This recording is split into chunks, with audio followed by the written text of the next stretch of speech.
Welcome to the Connie G Show, everybody. Today is November 24th, 2022, the year of our Lord. And thank you for joining me here on this Thanksgiving Day, this Thanksgiving Thursday. I'm broadcasting on my acreage. I got about a tenth of an acre here in Prague, Oklahoma, and I'm in a shed, in a storage shed. So thank you for being inside the shed with me on this Thanksgiving Day, and I hope you had a great Thanksgiving. And if you don't celebrate Thanksgiving, well, I hope you had a great Thursday. That's fine. I mean, that's a weird hill to die on, but that's okay. And I'm with you. I'm a weirdo too. Got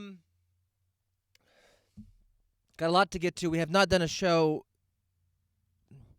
I haven't done a show since last Thursday, which in the podcast universe is normal. Once a week is normal. But in the OK Taco universe, in the those guys from Wichita universe, in the Connie G Show universe, in Con Radio universe, that is not normal, and I apologize, but we've just been totally consumed with busyness and hurriedness, and it's been overwhelming at times, not to the point of breaking down, but maybe getting close to those kinds of things. And it's all self-inflicted, of course, as is everything. So I'll get to most of that moving forward in tonight's show here over the next hour. I do want to tell you, if you want to help the show out of whatever, you don't have to help the show. I mean, who are you to help the show? You don't have to do anything, but if you want to, you can share it. You can tell people about it, and that'd be nice. And you can watch it on YouTube, on Con Radio. You can listen on iTunes or Spotify, or on Con Radio's iTunes or Spotify, and or you can just go to patreon.com/conradio. And even it's going to be free there, but you can give money if you want to. If you got it, give it. And speaking of money and speaking of people that I'd like to take a little bit of money from, that brings me to my first topic. Okay? So get your damn pen out and write down that I got a topic for you. And that is, I'm about done with Bill Gates, okay? Listen, him and his billionaire phony cronies, okay? We got to take this country back. No, I am mad at Bill Gates because that little Birdman is... Why aren't people more upset at the usability of his systems? I mean, it seemed like when I was growing up, when I was at the age, because I'm lucky or unlucky, depending on how you look at it, that I got to straddle the pre-computer age, there's no reason to have, I'm talking about Oregon Trail, dude. I'm talking about pre-internet, and then that's our computer, and you pay like $2,000 to play Oregon Trail. That is what computing was. I'm talking about that versus what we got now. And that Pelican man was at the forefront of all this in his garage building, microprocessors or whatever, and building operating systems. And okay, and I don't, you built something that supposedly worked. You made a Microsoft and you installed it in all these computers, and everybody, bought your deal, and everybody used your operating system for the most part. And damn it, you deserve to get yourself a Asian wife and live in the hills of Oregon, or be the largest single landowner in the United States. I don't know what your ambitions are, Bill Gates, as you're hawking COVID vaccines and taking peanut butter over to the descendants overseas. I don't know what your plan is. My problem with you is, dog, stop updating my system. I got a 2000... Excuse me, I get out here and I'm in the shed, my nose starts running. I got a 2011 Dell laptop. And it's got a AMD chip in there. It's got some sort of Series 3 processor, some I don't know, whatever the stickers that say things on it. It's got that crap in it. It's been a great little laptop. But the issue is, over the years, I've compiled numerous things onto it of important nature. A lot of my business stuff on there is, that stuff. And then also, it's just got a lot of memories, really. A lot of memories. But every time I turn it off, because I don't like using it, because it is what older people would call a piece of shit. That's what that is. But every time I turn it on now, so I'll plug it in, I'll pour gas in it, to kickstart it. I'll plug it in, and once it finally fires up, every time it's like, oh, I gotta update the system. How about you update when I tell you to update? Stop putting in your little tracking systems in there. Stop putting all the stuff that you're putting in. I don't want it. All I need this thing for is to run Quicken 2016 and to send an email. I don't need you to update, oh, but does your world clock got a new face? I don't care. I'm going to have to blow my nose. Hold on a second. I'm going to do that. Okay. All right. I got tissue right down here. Uh-oh. Holy smokes. It's allergy season, guys. Oh, another tissue. Okay. Sorry. Nose running. I haven't talked today. Hold on.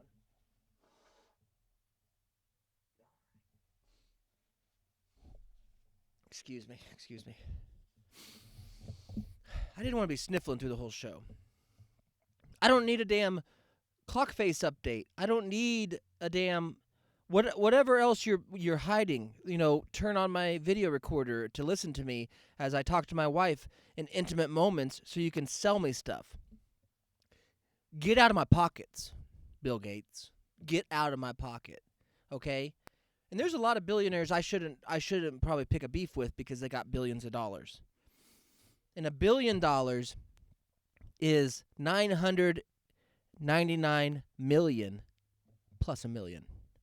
And he's got multiple billions. So I get it. Dude's flush with cash. Dude could send a crony out here right now to my shed, some sort of Men in Black type, to put me down. But I'm saying mano a mano, out of the billionaires club, I know I can take Bill Gates. And I'm talking, you could transport Bill Gates from 1978 in his prime, and that little dweeb would get a stone cold stunner. He would get a broken neck. So, stop updating my system. Be like a Mac. Here's the thing. Not only do I have this beautiful Macintosh that I'm talking to you right now, it's gorgeous. MacBook Pro for the professional. Cost me 0% interest. It's like a 57 payment program. Pretty good. And I'll have this bad boy paid off in no time. Probably 4 or 5 years getting this thing paid off. But the thing about this is, you plug it in. It charges. It keeps a charge for 3 or 4 days. An incredible amount of time in comparison to my Dell. Okay? And not just oh, your Dell's so old, it takes gasoline. Yeah. Also, if I have a brand new Dell, same thing. And I have an old Mac computer that we do those guys from Wichita on. That thing's so old, Macintosh won't even update it. It won't allow you on Safari anymore. But it works like a charm. I mean, it keeps trying to update Adobe, but it works like a charm. And it records, it's great, and then we just send that recording over to a different computer that can access internet. But you don't have to worry about it. It won't update. It won't update unless you tell it to. I don't need you to update. I'm not doing anything. No, but by the way, when it's a personal computer, we don't need it to update. Because personally, we look at a few things. We look at social media. We look at Amazon. And we Google where shit is. That's it. That's what people use their computers for. And of course for the adult stuff, if they're so inclined. That's it. So don't update us, okay? And you're ruining my life, and I'm tired of hearing that, well, you have more computing power on your table or in your pocket than Lyndon Baines Johnson had in the entire No, here's the thing that old school people would do. You know what I mean? If I pulled out this computer and it's wartime, I'm talking about my Dell. If I pull out my Dell and it's wartime and I click it on because I got to fire some sort of missile strike at some sort of underdeveloped country to prove a point to the world about how powerful my country is in America, well, if it's sitting there updating, an old school American would get on their Learjet, fly over to that country. They wouldn't sit here and wait 37 minutes, which is what I waited. 37 minutes for this piece of S to update. They would be like, close the computer, put it in my bag. We'd fly overseas to that dwindling country, and I'd take that computer on my bag. I'd say, this is what I was trying to do, and I'd smack some sort of world leader upside the face with it. That's old school America. So, anyways, it just gets frustrating, man. I was trying to send one email. Some dude wanted an estimate on something. It's like, okay, well, let me turn on my computer. He's like, well, can you get it to me by tomorrow? It's like, I don't know. It's a Windows computer. So we'll see if it's done updating. Then I might be able to get it to you by tomorrow. That's crazy, dude. So give us Oregon Trail and stop trailing us is what I would say to you, Bill Gates. Stop trailing me. Take the peanut butter to the poor. Buy your land in Nebraska. Build your robot centers or your underground layer or your space rockets or whatever the hell you and your billionaire friends do. Buy Sex Island. Do all the stuff that you guys do. But stop making it hard for us simpletons to do normal, simple, poor people stuff. That's all I'm asking on this Thanksgiving. And I'm thankful for the opportunity to say that to you on some platforms that you probably get rich off of. So, anyways, yeah, that was frustrating. But dude, people with money are it's its own bubble. It is, and I'm not saying it's a better bubble to be in. I don't think that it is entirely. I think that you float around, you got a lot of problems, and you're never happy. I don't think that Bill Gates is happy or Elon Musk. I've seen Elon Musk topless. He's not happy. Jeff Bezos looks like the Pinky and the Brain guy. He's not happy. Donald Trump's clearly not happy. So I don't think that money does that. But I was watching a show about rich people on HBO the other day. And it wasn't Succession, which is a series.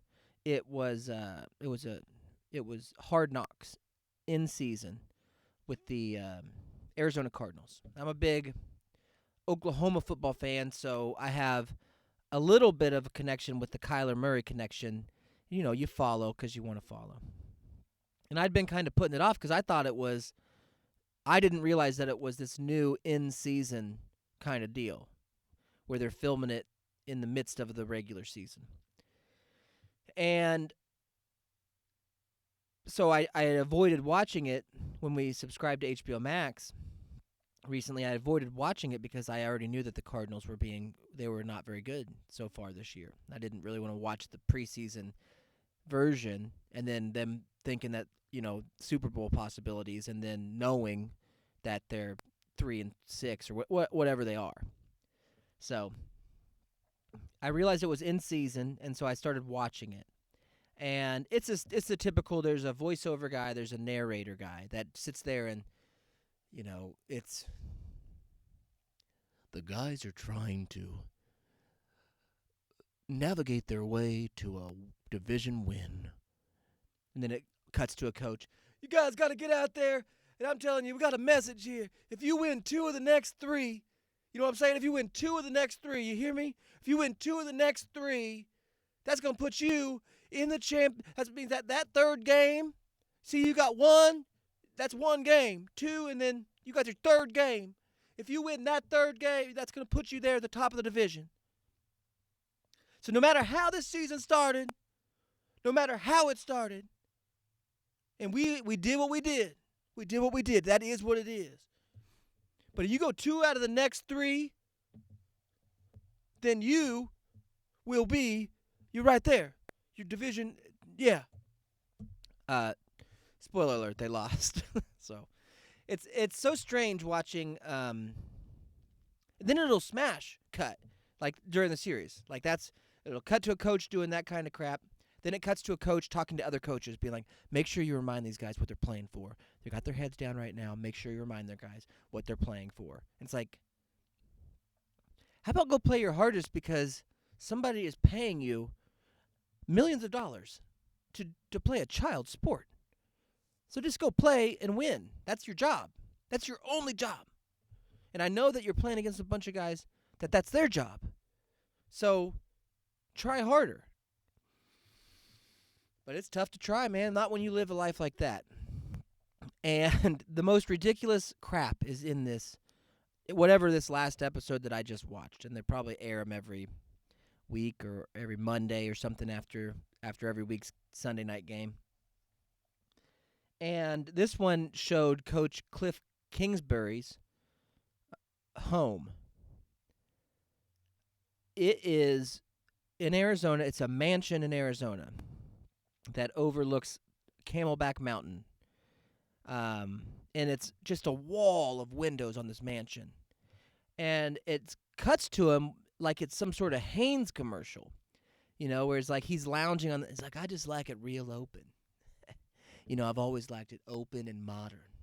So, like, see this wall of light? I just like this natural light coming in. I just keep it chill and clean. It's like, who the hell? Shut up, robot. Yeah, everybody would like this house, dumbass. It's a $7 million mansion in Arizona. Yeah, it's pretty sweet with a staff and maids, and you don't have to do anything. I mean, as far as upkeep on your home. Yeah, it's gorgeous. I just like it open, and I don't like clutter. I just like to feel, ooh, shut up. And then he had a gigantic painting of a lion with a crown on it, like a king. This dude was I'm not gonna. He's played football. All he's known is football. So he's a cornbread idiot. Like he's never had to figure anything else out. His dad was a football coach. His dad coached him. He played high school football for his dad. He goes to college at Texas Tech. I think he probably plays under Mike Leach, and so he breaks all kinds of records because they were that air raid offense. He does get drafted, plays 5 seasons in the NFL, to probably underperforming as far as what he would want. I don't know if he even started ever, maybe a few times. But, I'm not taking anything away. I mean, clearly you're still in a limited category. And then became some sort of offensive guru, gets hired on at Texas Tech, and, was able to get Patrick Mahomes to play there.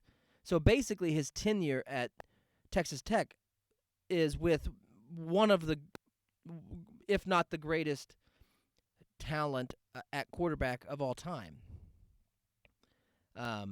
So he uses Patrick Mahomes to parlay himself into a position to get an NFL job.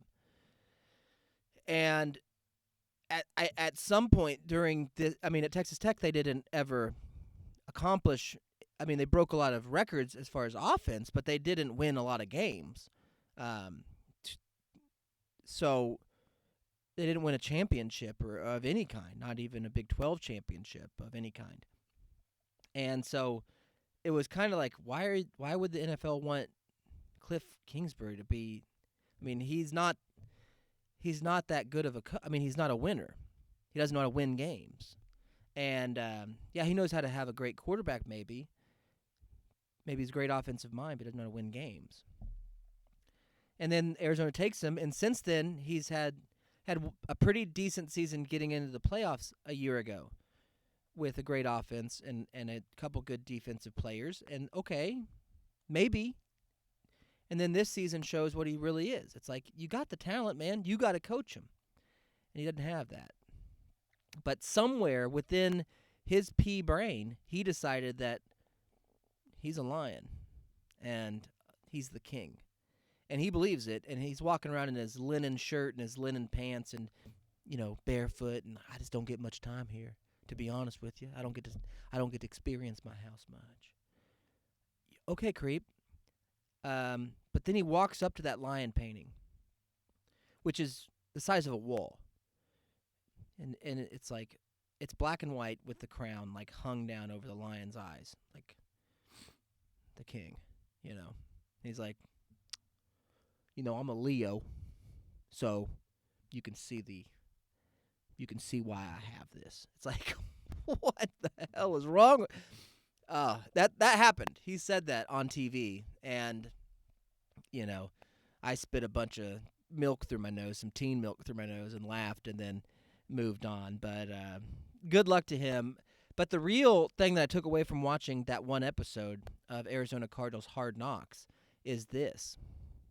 The owner of the Arizona Cardinals, and part of it's my fault, okay, because I got confused for a second. But it doesn't mean it's not true. The owner of the Arizona Cardinals is also a pilot. And so they were talking about the owner and his schedule and everything that's going on. And then there's the general manager, and then there's all kinds of layers of people getting way too much money to underperform at their jobs. That's the NFL. At every level. And then you never get fired, because when you get fired, you get the payout, and then somebody else hires you. So everybody's making so much money. Except for, well, not even except for, the owners are making money regardless. But, so this owner, they're talking about his schedule. He's like, yeah, I got to fly over here for this corporate meeting, and then I'll fly back to Arizona for the game. And for whatever reason, in my mind, I was like, holy crap. That's kind of cool that the owner flies his own team plane with the team in it. You know what I mean? Like, because there's a few stories in history where the owners of, or a plane carrying a team of people will crash. Like, I know that Michigan State football team, like the Marshall, that plane crashed. And it's like, that's so crazy that, it's really sad. And Wichita State's football team crashed like that way back when. And it's just insane to think that. And then I was thinking, like, that's so weird that this billionaire, I'm assuming billionaire owner, is just flying his players to their games and then watching them like a dad. You know what I mean? Like, I'll take the kids there. Come on, little buddy, get on the plane. I'm the owner, and I'll take all of you guys. And then I realized he was not flying the team to their next destination. Or maybe he was. I don't know.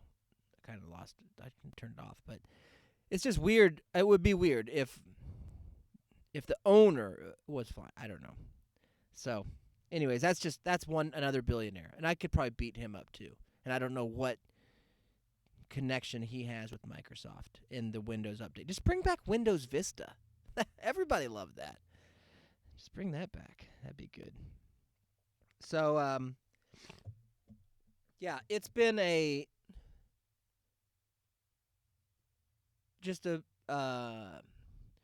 stressful week down here.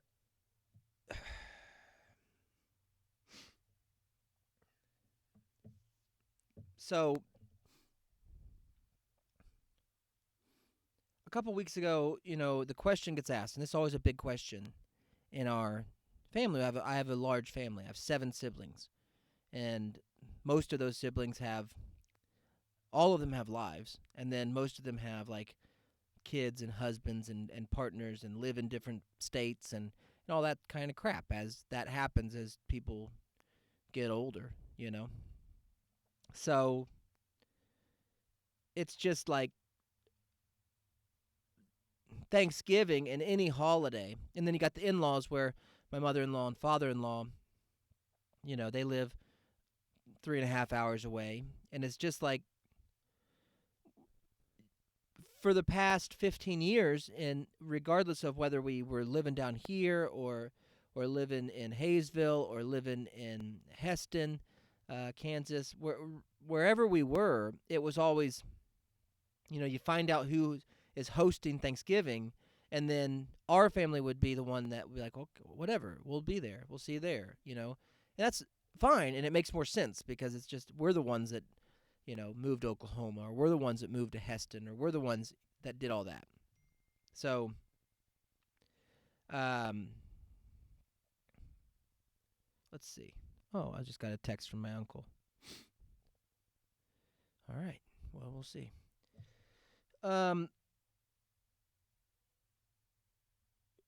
He said he's coming down. I have to respond to that probably pretty soon. But a couple weeks ago, my wife's like, well, what do you want to do? I don't want to ask, but what do you want to do for Thanksgiving? Because we're just totally consumed in trying to get this taco shop up and going. And I was like, I don't want to deal with, going to my dad's one day, going to my mom's one day, going to and the in-laws and scheduling all three and all that, and sleeping in 3 different beds or 2 different beds and all that traveled, and drive back down here and get back to work. It's like, just tell them to come down here. If they want to come do Thanksgiving, fine. We're doing it here. Because nobody really had any concrete plans. That was another big reason. Because as our family has aged, and I come from a broken home, all those traditions started kind of falling. It used to always be Thanksgiving and Christmas were at my grandma's, or they were always at my in-laws on this day, or whatever it was. And, all that stuff started to wane, and it's like, no, screw it. Just tell them we're doing it here. We're doing it at the taco shop. And that was the dumbest thing I'd ever said in my life. That was dumb. So, since I said that, and everybody's like, okay. Now I'm just talking about siblings and my dad and my in-laws, basically. But, that's still 20 people or so, 30 people, and it's like, I'm looking at this building that's, we're working. We got 58 different projects going at once, so there's stuff all over the outside, there's stuff, and you can only do what you can do. It's only me and Shannon, and you can only do what you can do. And so, even to this week, up until yesterday, we didn't have a bathroom. We didn't have a toilet. You know what I mean? We didn't have a sink in the bathroom. We didn't have a wall in case somebody had to go to the bathroom, and it's like, and nobody knows any of that stuff, and that's fine, and it's not their fault, but just put this tremendous amount of pressure on me. Not at first, it was like I wanted it all to be clean, and eventually I had to give up on that. I was like, I can't even can't clean the floor if I'm still pouring concrete. The concrete dust is this whole building. And so you just kind of have to start picking and choosing and then doing what you can do. And, it got to a point where it's like, okay, here, it'll work. I got a toilet. It's not the way we want it. It's not the way it should have been. We're going to have to redo some stuff and all this other that nobody really noticed or said anything, even if they did notice. But the part that kind of sucks is you kept this whole thing under wraps. As far as I didn't tell my family, what I'm doing, what it looked like before. Nobody really knows. My dad knows because he's seen it, and my grandpa's seen it, so they can be like, oh, man, they've done a lot of work. I don't know how much they even remember, and then nobody's been within it. So as the person who's been doing it, you sit back and be like, oh, man, people are going to be impressed with what we've done, even if the floor is dirty. And then they walk in, they're like, yeah. And it's like, oh, yeah, they have no idea what it looked like before. Because now it just looks like like you're just working on something. And it's like, no, we've done a lot. Like, really? Yeah, I can tell. Sure. And it's fine. It's my own fault, for not being the kind of type that just shares every step of every project, But it was, there's no context to it. And so when they see it, they're like, okay, yeah, lights work. And it's like, yeah, that wasn't happening. You got lights in here? Yeah. That wasn't the case when we bought it. We didn't have a ceiling. It's all hanging down. you know. So,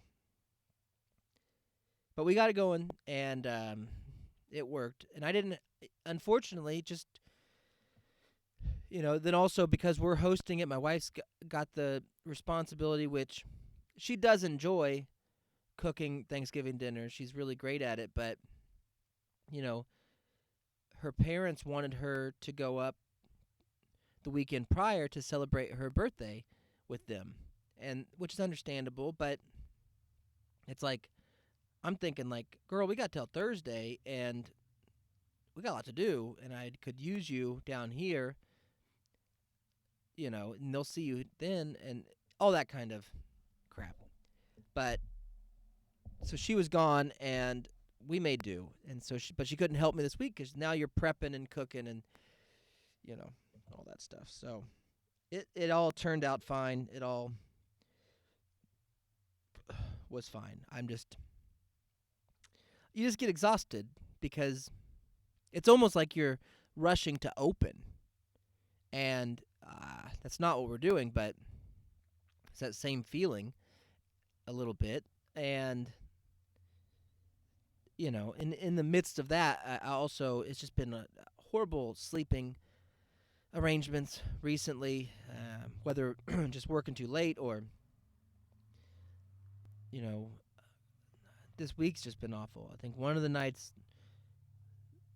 my daughter climbed in bed at some point. I didn't get any sleep that night, and then the next night my son, I felt bad for my son and not spending time and all that stuff, and he's on Thanksgiving break and I'm going to be buried in this building, and so I was like, well, why don't you come hang out with me all day and then we'll camp out in the taco shop, which was dumb, so we camp out, and it's one of those deals where I have to like tell him to set a timer because I won't stop working.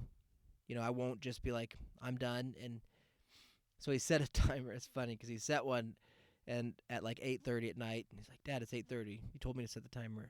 I was like, yeah, son, let me finish this one thing. Set it for an hour more, then set it for an hour more. And you end up crawling onto an air mattress in a dirty taco shop that's haunted at midnight and being like, I guess I'll go to sleep. You're covered in paint. You haven't worn any clean clothes in a month. And, you wake up the next morning and just start again. There's nothing. That's stupid. People should have to drive to work. Don't wake up at work. It's already bad enough when it's on your mind and you wake up thinking about what you have to do, like, like solving problems. But sleeping there and getting up is very stressful sleep. I will tell you that. So that's been this week, dude. It's just been crazy. So that's why. And it's not been any better for Shannon. It's been worse. It's been worse. And I don't know. I think we're going to try to get back up to Wichita tomorrow to do those guys from Wichita. But I don't know. I'll let him. He's had a rough week too. One of his dogs got hit with a car. It wasn't like a giant person grabbing a car and throwing it at his dog. It was a driver. And so that, and then vehicle problems for his daughter. It's just been one of those deals. So we'll see how much we go into that on a episode of OK Taco or on those guys tomorrow. I did have a funny thought. I think it's funny. It's not even really funny. It's just an observation. But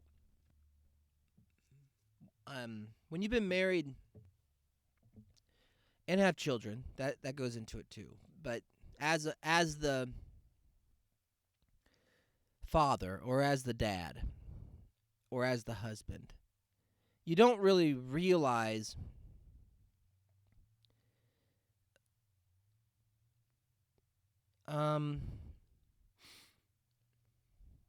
you just don't realize the flow, the daily flow, basically. Not the monthly flow. You keep that to yourself, ladies. The daily flow is, and you get in a rhythm and you just go with it as much as you can. And I love my wife and I love my children, so much, and I feel like I think I have a lot of guilt for the amount of time I spent away from them when we were building the trailer for those year, I mean, and building that business, and so now that they're here and closer, and we're building this, and we're not like stuck in the operations side, we're not running it yet. I feel guilty if I don't see them every day or spend some time with them, and I don't. They're also at an age where you don't get many more years left where they're going to want that, and they really want it now. And so, I do my best to try to balance that. That's why we have campouts, and that's why we do all that, even though it wrecks you physically and emotionally sometimes. It's just exhausting, but it's worth it, and hopefully it creates some memories. But when my wife took the kids up to Kansas last weekend for her birthday celebration, like I told you, I had a couple evenings where I'm alone, and it wasn't me that was leaving. I've had those evenings before where this whole summer, I mean, this whole year, when I've been driving up every week to Kansas to do my other job, on the weekends, and staying at a couple different houses, and it's been that's its own thing, but it's a little bit different when the wife and kids are going, and I don't, my only obligation is to worry about this, working on this business, and what I realized is there's this difference between men and women when their spouse is gone, and especially when the kids are gone, because that's a big thing too, because you just act different when they're there. But like when I knew that my wife and kids were not going to be home, and I come home at 8:30, 9 o'clock after working on the shop all day, I'll walk in and I'll, it's like, what do I want for dinner? And I'll get it all out. And I was just eating French fries basically all week last week. So I'll get the air fryer down. I'll take some frozen fries out. I'll throw a handful of fries in there. But I'll leave a cabinet open, and I'll get the salt out, and I'll leave it out, and I'll go get my lemonade, and I'll leave the pitcher out, and I'll open the drawer for the forks, and I'll leave it open. And so, and I don't have to say anything to anybody. Like, when I get the air fryer down, I know what I'm doing with it. But when you're married and you get something down, at least in my life, my wife will be like, what are you doing with the air fryer? It's like, making fries? Oh, you could have told me. She might even be real sweet like that. You could have told me, I'll make you some. It's like, it's okay. I'll make some fries. I'm just making some fries. It's not a big deal, But if I get the salt out and I leave the door, the little cupboard door that the salt lives in, the little salt house, if I leave that door open, she might walk into the kitchen and be like, hey, why is this door open? I'm like, well, because I got the salt out. She's like, well, yeah, but did you use it? I'm like, yeah. Why didn't you put it back and close it yet? It's like, I just haven't yet. I mean, I will. At some point, I will do that. But, who cares right now? And it's just so funny that it's like, as I was going about my evening for a couple evenings, I just started realizing, like, that's what my existence is with my family, and then when they're not around, nothing changes as far as what I'm doing. The only difference is I don't have to narrate what I'm doing when I'm alone. I just do it. And then when they're here, all that happens is it's like somebody's watching the Conrad movie and they're talking at the screen, and I have to stop my movie and be like, I'm doing this, and they'll be like, oh, okay, I'll keep watching. So you got the lemonade out. Why did you get the lemonade out? I'm going to make a drink. Oh, okay. Why didn't you put it back yet? Because I might have another drink, and I don't mind if it's a little bit warmer, and I'll put it back when I'm completely done.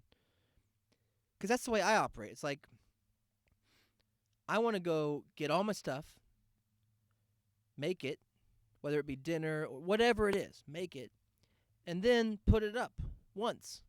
And I don't care if when I walk in to pull my French fries out of the air fryer, I don't care that,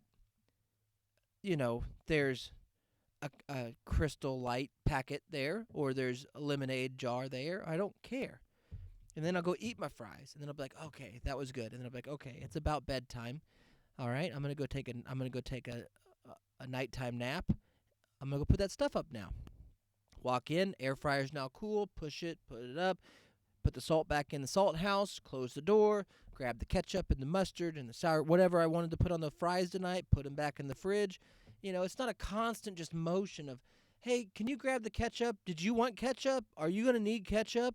Are you done with the ketchup? Hey, babe, are you done with the air fryer? Are you gonna have more because it's still out? Hey, are you done with this? Are you gonna keep doing this? Are you gonna? It's like,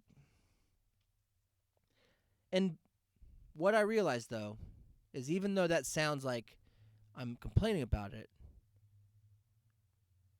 it's okay. It's just funny to me because it's almost like when there's when you're in a relationship and see, my wife would be like, "Oh, my husband's not here, so he's not going to turn on Hard Knocks or whatever stupid show that he's going to turn on, some documentary that I don't want to watch.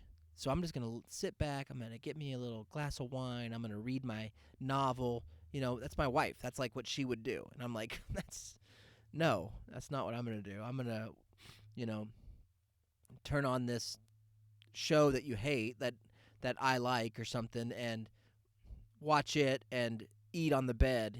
That's my. So you have two different visions of what this weird little escape from matrimony is. But, and then it goes like if I did have the energy or the, like the drive or something to have like a boys' night.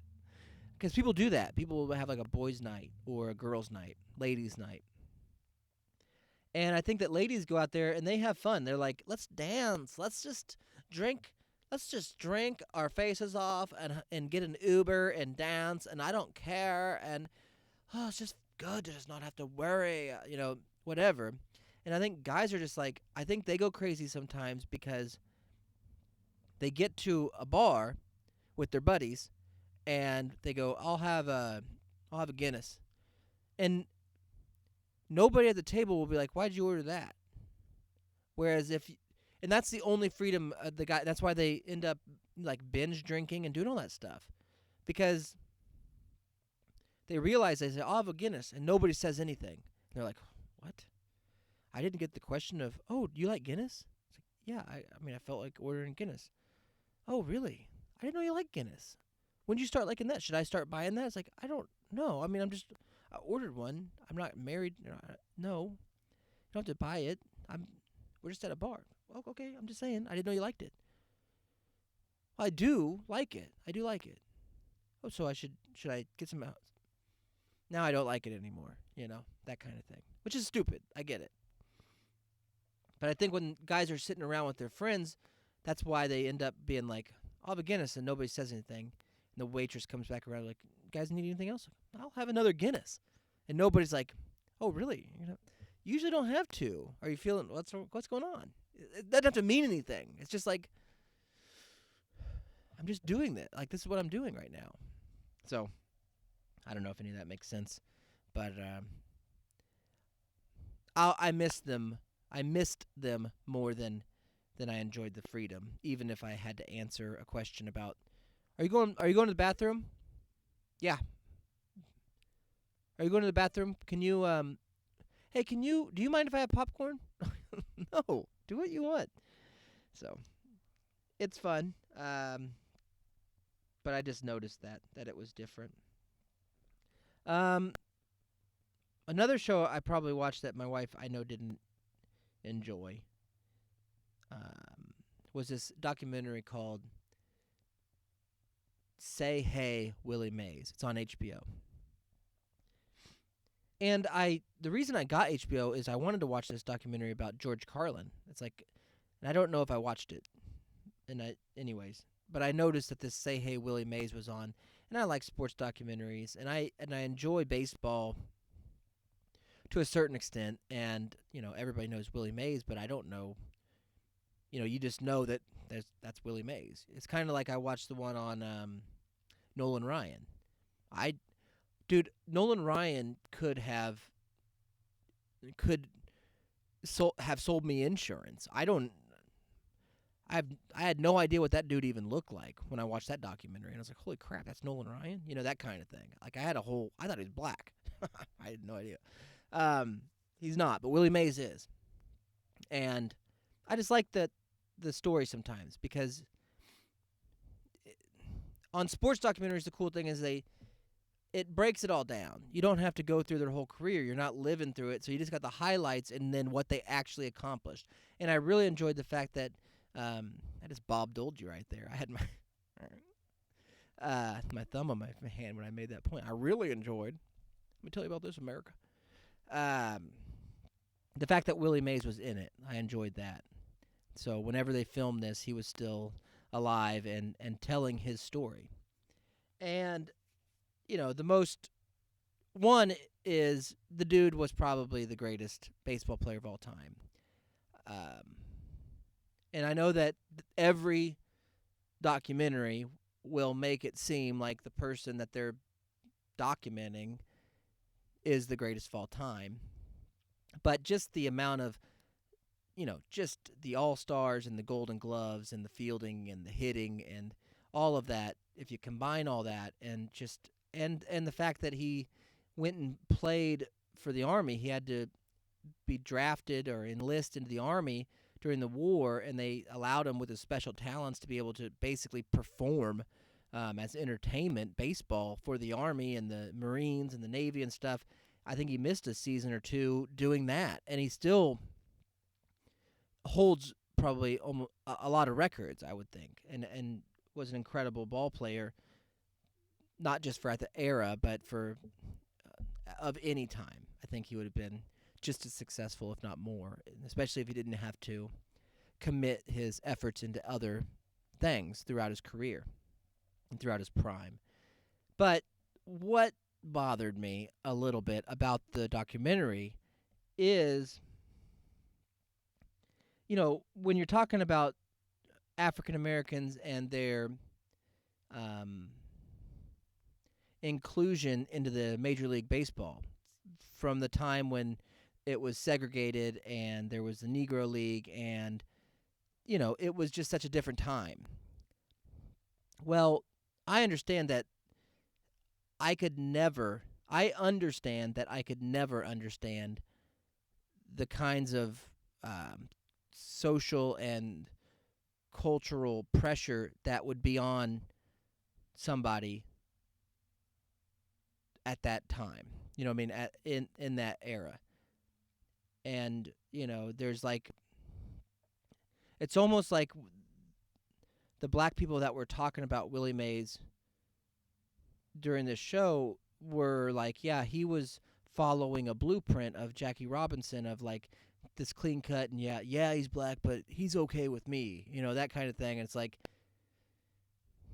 maybe he was, or maybe that's just him. Part of me is like, I feel like sometimes people will try to push their message and what they would have done onto somebody. And it's like maybe Willie Mays just wanted to play baseball but their biggest beef was he played for this team in high school. Like he was a young kid playing for basically a professional baseball team or a semi-pro or professional Negro League team. He was playing for him. And he was amazing. I mean, they won the championship. He helped them win a championship in their league. And that's what caught the eye of the major leagues, and they brought him up. And there was a person that was commenting on this show that they felt like it was insulting that Major League Baseball was going through these other leagues and picking out the best players and bringing them to the major leagues. Because once they took the best players off these teams, people didn't want to watch these teams anymore because the best players are gone. And they were like mad that, hey, why did you take Willie Mays off the Barons or whoever it was on and not take the rest of the team and the general manager? Why did you not take them? Clearly they're good. And it's like, that's not how it works. I mean, I can kind of see both sides of the quarter here, bud, but when you're talking about building an example, building what you think is the best baseball players, and you're now integrating races and none of that stuff, you're trying to make sure that none of that stuff matters. You just want the best ball player on your team. You're not going to like if I played for the Wichita Wingnuts, some sort of AA team, feeder team, to whoever, the Royals or whoever it is, and I was good enough to get called up, like the rest of the team, what are you talking about? The best players go, not the best player and his team goes. It has nothing to do. I mean, I don't know. Is it? It's like, well, and that's what killed the Negro. Like, don't we want the Negro League to not exist in the sense of, wouldn't we rather just have one league with just the best players, regardless of race? I mean, that would be progress, maybe. And I get it that some of the people that formally did have a team to play for, now they do not because all the best players are gone. But that just means that you weren't good enough to play. And that's a realization that all of us have to accept at some point, regardless of what we look like. You're not good enough unless you're willing to be good enough. And are you willing to be good enough? No. Well, then you can't complain. And I don't know. That was just weird. I don't know. Maybe I'm sure I see it in a different way. It seemed that Willie Mays saw it in the same way, but it's almost like if he agrees with me, like it's because I don't know. It's just a weird thing where it's like, you don't have to put a spin on this. This dude is an amazing player, did amazing things, and did it in a time when that was really difficult to do, even more so than it is now as a black man, and he did it. Can we just be like, that was amazing? And instead it's got to be, but if they would have done, they didn't. Unfortunately, bud, they didn't. They did not do it that way, the way that you think it would have been better. Here's what did happen. That dude made it and then was the highest paid baseball player as a black guy in a time when black people weren't respected the way that they should be. That's incredible. That's awesome. And I think it paved the way. I don't know. I hope that it paved some sort of way for others to follow, and it must have in his footsteps, So it was a good documentary, regardless of. And I don't know if Willie Mays is even invested in Microsoft or if he would have punched Bill Gates, but I guarantee you Willie Mays is of the time where he would not have spent 33 minutes trying to update his stupid computer to send an email. He would have been like, no. And I just did that, so. Anyways, let's see if I got anything else. I do, but I'm trying to save some stuff for the show tomorrow, which is dumb. I should just let it out. But one thing that I was, if I'm just going to throw out beefs and TV beefs, I'll throw this out there. I'm scrolling through YouTube TV, which I got to be the only person that's ever said that. And I scroll down to the bottom. I mean, really, I'm past Billiards TV. I'm past Alibaba. I'm down there on YouTube TV. I'm in live, and I'm down there. And there's a channel that's by Fox Business or Fox Nation, which is a subsidiary company of Fox. So they're trustworthy. But the channel's name is Live Now. It's called Live Now. I think it's Fox Business, Live Now, or Fox Nation, Live Now. And I click on it because it was a White House press meeting. And sometimes those can be funny. Like, people will ask ridiculous questions that are leading, and then that woman or the man or whoever's the press secretary for the White House has to sit there and try to field those questions and shield herself and President Biden or whoever from any kind of responsibility in the question. It's a very entertaining thing at times. I'm like, what? There's a White House press. I mean, because it was late. I'm like, there's a White House press meeting going on right now. I'll click on it. I mean, it's 10:30 at night. What could this be about? And clearly it must be live because it's on live now. I click on it. And now it's like I'm watching live now. I'm watching a White House press briefing. And up on the top left it says previously recorded. And it's like, don't brand your channel live now and then just show previously recorded. Like, the only angle you have is that it's live now. If you're just throwing up previously recorded stuff, you're nothing. You're not live now at all. So that's real weird. And now it made me check out. I could not enjoy the comedy of people in suits that don't do anything except talk about how they're affecting others who do stuff. That's funny to me. I'm going to report, like, that's what this whole thing's built on. I mean, it's built on people that get elected to then set rules for people that actually do. There's the doers, and then there's the rule setters. And these rule setters never were the doers. They weren't that. They always want to be rule setters. What they do is learn how to be rule setters. And they get into that position, and then they make a bunch of rules that suck.